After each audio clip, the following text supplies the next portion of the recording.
నేను ఇక్కడికి వచ్చిన మా ఆడబిడ్డలు, మా గిరిజన ఆడబిడ్డలందరికీ నేను ఒకటే మాటిస్తున్నా. మీరు ఇక్కడ దాకా వచ్చినారు, కేసీఆర్ సార్ తరఫున మీకు మాటిస్తున్నాం. మీ పిల్లలు, మీ భర్తలు, మీ ఇంటి వాళ్ళు, మీ మగపిల్లలు ఎవరైతున్నారో మీ ఇంటికి తిరిగి వచ్చేదాకా మీకు మొత్తం మేమే చూసుకుంటాం. తప్పకుండా మొత్తంగా మేమే అండగా నిలబడతాం. మీరు ఆ విషయంలో ఎవరు టెన్షన్ పడకండి. మొత్తం కోర్టుకు మేమే పోతాం, కొట్లాట మేమే కొట్లాడతాం. మన లాయర్లు అందరూ ఉన్నారు, తీసుకొస్తాను. నీ మన్మని కూడా తీసుకొస్తాను, టెన్షన్ పడదు.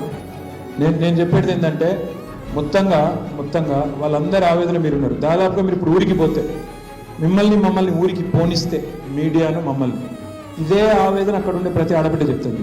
లవిచెర్లలో, దుద్యాలలో, అకీంపేటలో ప్రతి చోట ఇదే ఆవేదన మీకు వినబడుతుంది.